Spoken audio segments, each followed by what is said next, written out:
The Mass Effect trilogy has a bunch of romance options, so I want to break down my rankings of these romances. I'm going to try to be scientific about this, so here's the criteria I'm going to use to rank these romances. First is character depth.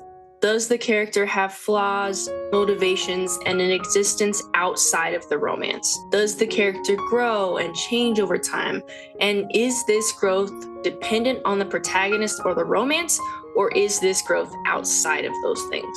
Next is the emotional depth. Does the romance fit really naturally with the plot and shift naturally throughout the story? Additionally, does the romance feel meaningful and deep, where maybe even it can feel like something is at risk and that the relationship requires emotional investment? Finally, the relationship pacing. The relationship doesn't feel forced. It doesn't feel like the relationship is just tacked onto the story, but rather that it's a part of the bigger story. I'm going to be excluding characters like Diana Owlers, who fall more into strictly intimate relationships rather than full-blown relationships. Each of these categories for ranking these romances will be ranked on a scale of 1 to 5, so there will be a total number out of 15 that each relationship scores. Let's get started. First up, we have Ashley Williams. Ashley Williams is a human soldier who you will meet in the first Mass Effect game. She comes from a family of Alliance soldiers and has already earned some very impressive military accomplishments by the time Shepard meets her. Ashley is very strong-willed, and her exterior can make her a bit distant and hard to approach.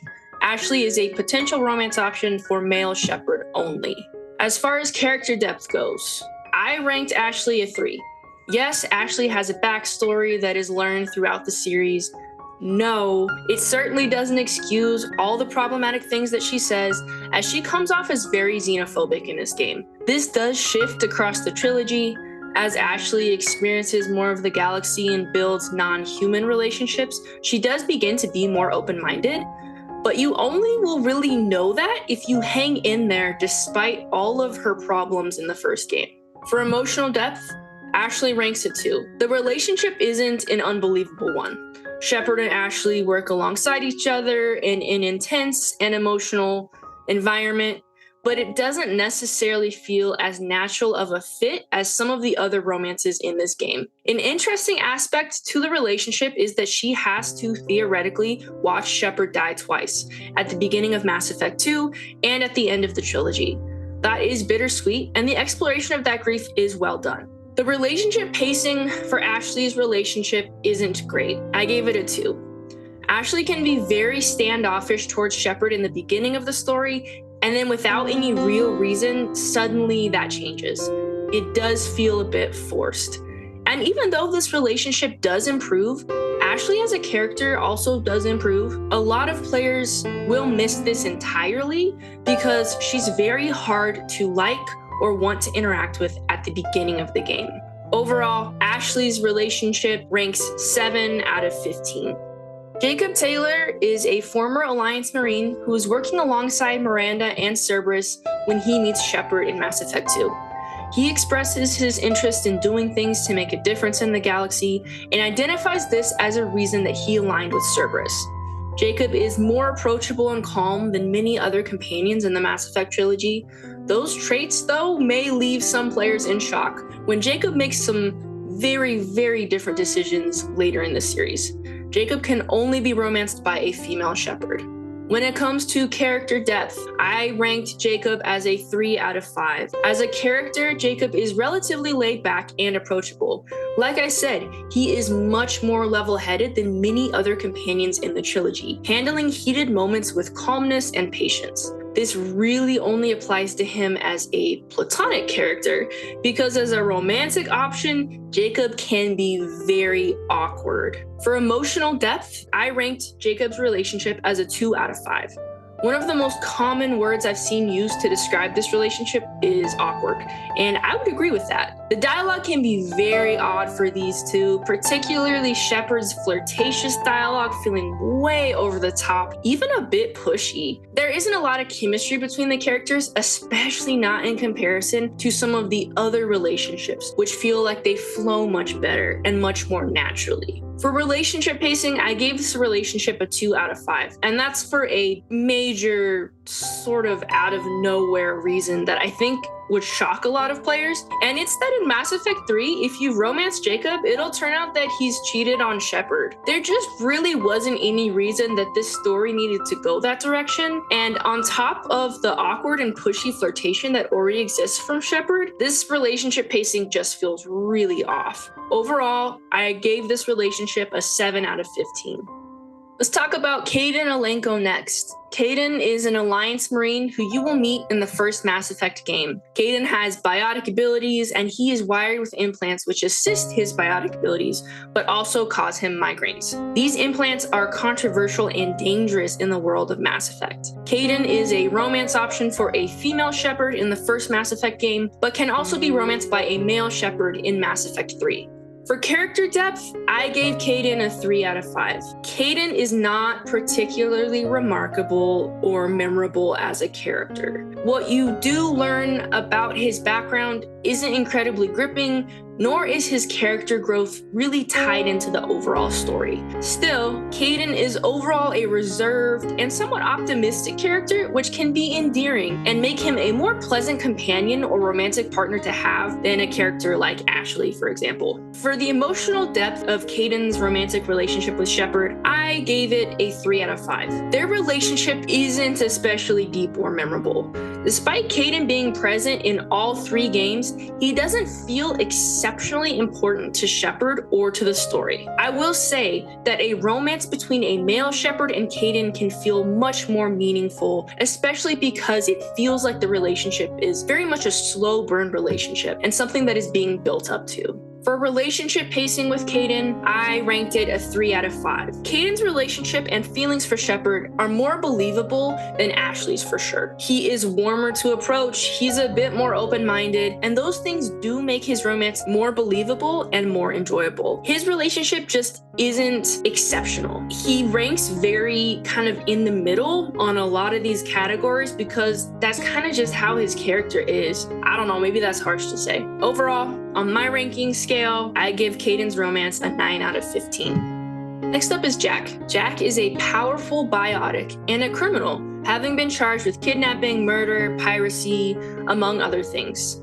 Jack is initially very reserved. She has a lot of walls up. She takes time to build trust, and upon opening up, she can be a very powerful and deep companion to have. Jack is met by Shepard in Mass Effect 2 and can only be romanced by a male Shepard. I ranked Jack 5 out of 5 for character depth. Jack is a complicated character. She was abducted by Cerberus as a child, experimented on, and experienced many times in her life when she was taken advantage of and her trust was betrayed. Taking the time to build trust with her is very meaningful because of how complicated a character she is. Underneath a very tough exterior, Jack is very sensitive and complicated.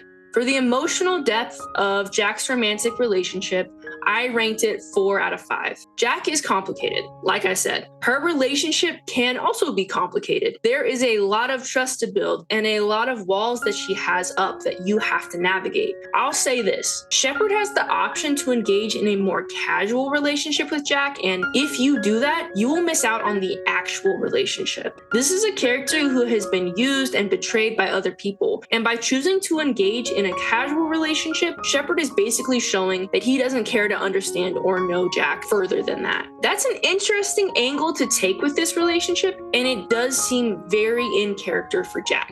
For the pacing of this relationship, I only gave it a 3 out of 5. Jack is a companion in Mass Effect 2, meaning that she's present often and plays a crucial role in the story, even having a loyalty mission that reveals a lot about her character. That isn't the case at all for Mass Effect 3. Though Jack is present, she is present much less, which definitely detracts from the ability to advance the relationship and navigate the story of Mass Effect 3 together. This is a reoccurring issue with many of the romance options from Mass Effect 2. There's definitely some struggles in carrying those over as consistently into Mass Effect 3. Overall, I give Jack's romance a 12 out of 15.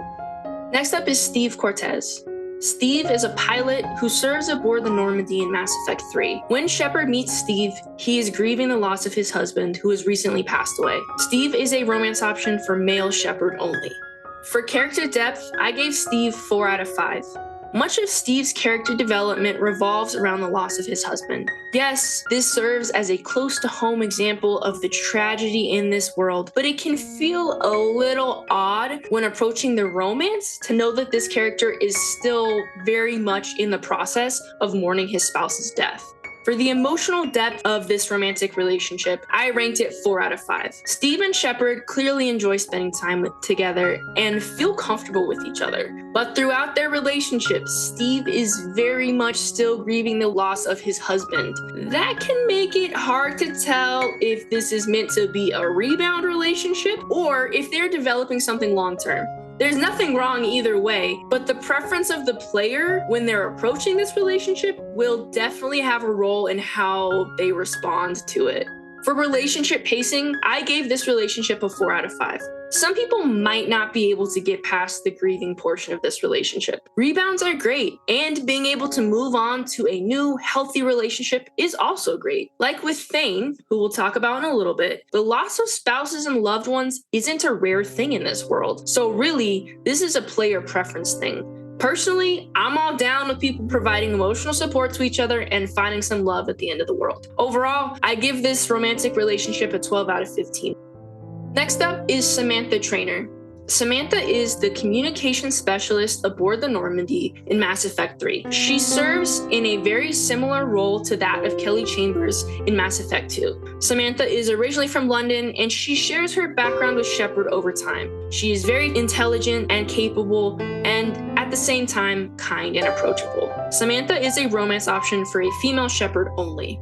For character depth, I gave Samantha's character a 4 out of 5. Samantha doesn't get a massive amount of character development, seeing as she's only in Mass Effect 3 and is not a companion who can accompany Shepard on missions. That being said, because of her role, she communicates regularly with Shepard about the events, and in those moments, shares things about herself. Samantha and Shepard can open up with each other about their lives and about their fears, and find consolation in each other. Samantha is very funny and playful, and she's quick to joke with Shepard, which can be nice considering the intensity of this series and of this game.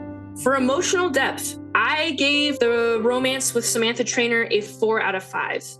That is primarily, again, because Samantha is unfortunately absent from the majority of the Mass Effect trilogy. So there's not a lot of space for this romance to develop very much or to be impacted by the events of this series. It would have been really fun to see her relationship with Shepard develop from earlier on, especially because female Shepard really does lack female romance options across the trilogy outside of Liara. In Mass Effect 3, Shepard and Samantha play games together, talk, and get emotionally and physically close. It's really sweet to see play out, and the lighthearted moments, again, can be very refreshing. For relationship pacing, I gave this relationship a 4 out of 5. Despite this relationship only starting in Mass Effect 3, this relationship is paced in a good way. Things start out light and playful between the two, but they find that they can really rely on each other and have each other's backs. This romance is solid and honestly could easily be overlooked. Overall, I give Samantha Traynor's romance a 12 out of 15. Next up is Garrus Vakarian. I'm sure you have heard of this romance option. I think Garrus is probably the most well-known romance option in the Mass Effect trilogy. So let's dive in and get started. Garrus is a Turian who formerly worked for Citadel Security in their investigation division. Players will meet Garrus in the first Mass Effect game as he is investigating Saren. Garrus is a romance option for female Shepard only. For character depth, I gave Garrus a 4 out of 5. Garrus is a pretty serious dude. He is focused on his mission and his duties. Still, he makes time for humor, particularly with sarcasm, and he is encouraging towards Shepard, providing reassurance and support. Garrus's mission focus and more laid-back personality can make him feel a little bit less intriguing than other characters. I think he can come off a little bit more one note than some characters can, and that can be a little misleading. For the emotional depth of Garrus's romantic relationship, I ranked it 4 out of 5. Don't get this twisted, but Garrus is really awkward in his initial romance with Shepard. He will make it clear that he's interested still, and with time, they'll be able to become more comfortable with each other and kind of approach each other in that romantic way. This can be sweet. I mean, they're being vulnerable, they're expressing their fears to each other, and they're supporting each other. That's healthy, that's good, that's sweet. When it comes to relationship pacing, I gave Garrus's romance a 4 out of 5. Garrus is a party member in Mass Effect 2 and Mass Effect 3, but oddly that doesn't mean he gets more screen time in Mass Effect 3. The romance can feel a little bit pushed to the side, as I mentioned before with other romances from Mass Effect 2, because those romances receive less unique cutscenes and less screen time than you might expect. This definitely can detract a bit from the overall experience of the romance, though certainly not taking away from it overall being solid. Overall, I give Garrus's romance a 12 out of 15. Let's talk about Tali'Zorah and Rayya. Tali'Zorah is a Quarian who is incredibly skilled when it comes to mechanics and joins Shepard's team in the first Mass Effect game. Tali is only a romance option for a male Shepard. For character depth, I gave Tali's character a 5 out of 5. Tali is a strong character who consistently has played an important role for the Quarians. Tali is humorous and lighthearted, and in comparison to other teammates, she can feel a little less serious than other characters, but that doesn't mean that she isn't a complicated character who doesn't have a lot going on that she's navigating. That especially comes into play when you look at how she navigates things with the Geth. Tali has hopes and fears that she is also navigating throughout the series, and as you get close to her playing as Shepard, you get to learn more about those things and support her in those things. For emotional depth, I gave Tali's romance a 4 out of 5.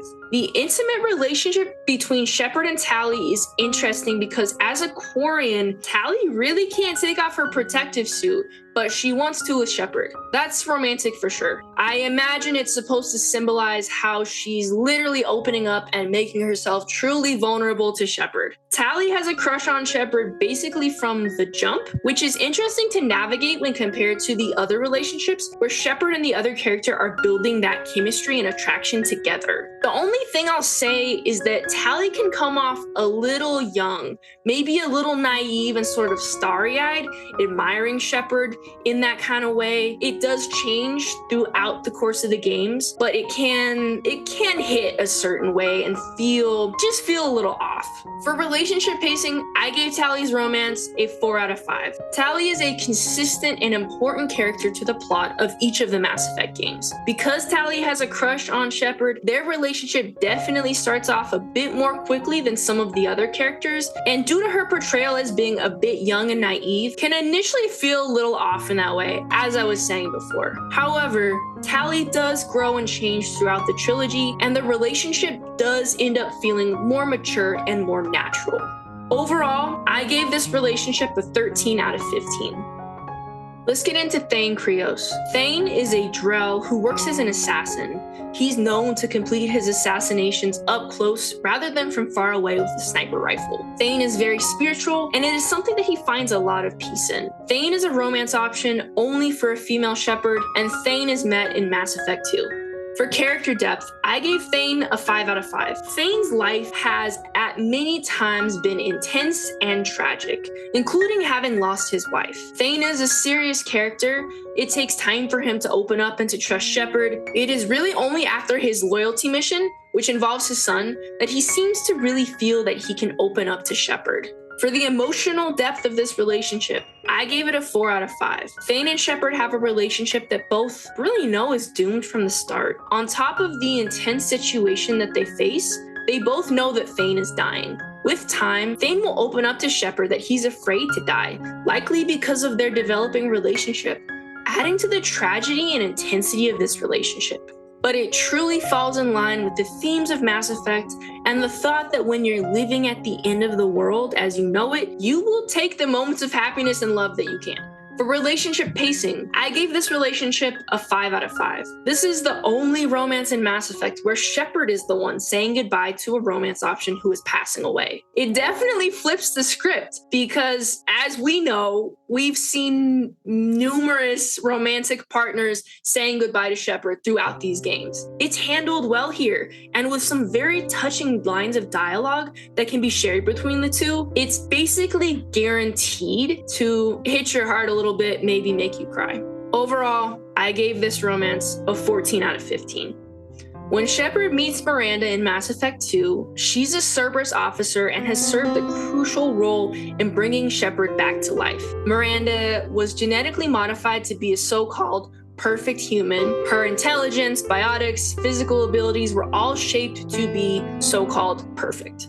Miranda navigates complicated family situations in addition to navigating the morals of her allegiance with Cerberus. She can only be romanced by a male Shepard unless you have a mod. For character depth, I gave Miranda a 5 out of 5. Miranda's history with her family and with her connection to Cerberus are important parts of her life and are things that continue to pretty much haunt her throughout the Mass Effect games. Miranda can initially come off as overconfident in herself, but upon getting to know her further, the challenges that she faces internally and externally become more clear. For emotional depth of Miranda's romance, I gave it a 5 out of 5. To romance Miranda, Shepard really has to take the time to build trust with her and to show that they have her back and can provide support to her in what she's navigating. Miranda is used to handling things on her own, so it takes time for her to open up and ask for help. But her loyalty mission, which involves her sister, is a critical point at which Shepard can show Miranda that they can be trusted as an ally, as a friend, and possibly as a romantic partner. For relationship pacing, I gave this a 4 out of 5. Similar to Jack, Miranda was a teammate in Mass Effect 2, making her a primary part of the story. In Mass Effect 3, Miranda is not a teammate, but Miranda is more present than some of the other characters, as Shepard will see her relatively often, interact with her, and engage in missions related to her. Her more adequate inclusion in Mass Effect 3 definitely helps the relationship maintain its pace and feel relatively natural. Still not the best we could ask for, but better treatment than a lot of the Mass Effect 2 romances got. Overall, I give Miranda Lawson's romance a 14 out of 15. Last but not least is Liara, saving the best romance, in my opinion, for last. Liara T'Soni is an Asari archaeologist and researcher who is extremely knowledgeable in Protheans and the Prothean era. For an Asari, Liara is a young adult. She's only 106 years old.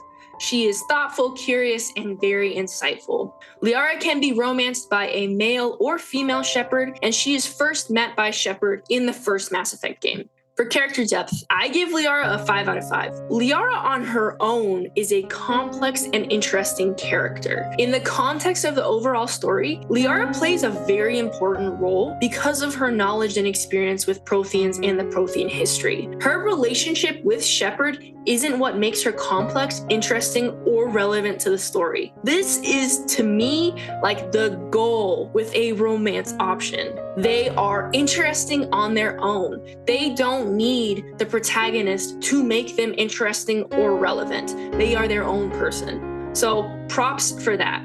For emotional depth, I give Liara's romance a 5 out of 5. Liara and Shepard have a deep and intense relationship that develops over the 3 games. And that's whether it's a romance or a friendship. Either way, you can tell there's a lot of love there. Like, they love each other, they have each other's backs, and it doesn't require them to be in a romantic relationship. They are supportive of each other. And as the games progress, Liara gets more confident and comfortable, growing into her role on the team and no longer doubting herself. Shepard can be very supportive of that, helping to foster it, which I love to see. Like, that's such a positive romantic relationship. It's also such a positive friendship. Like, you're winning on both sides here. It just warms my heart. It just makes me happy. For relationship pacing, I give this relationship a 4 out of 5. The relationship is well paced, though it can feel a little rushed in the first game, and I'll explain why. Liara is definitely caught up in things and caught up in the situation, so it can feel a bit like The intimate relationship between her and Shepard gets rushed. But overall, the progression of this relationship is nice, and these characters can and do grow together. It really does feel well developed, and it's very interesting to experience their relationship throughout the trilogy. Overall, I give Liara's romance a 14 out of 15. So there you have it. Those are my rankings of the main Mass Effect romance options. I know I left a few people out, some of the side romances that you can engage in, but these are the romances that really impact the story, that really relate to the story. These are the companions that you are with for the majority of your adventures. And so I felt like these were the priority people to talk about. Let me know in the comments what your thoughts are. Who are your favorite Mass Effect romance options? If you like more content like this, please like and subscribe, and I'll see you in the next one.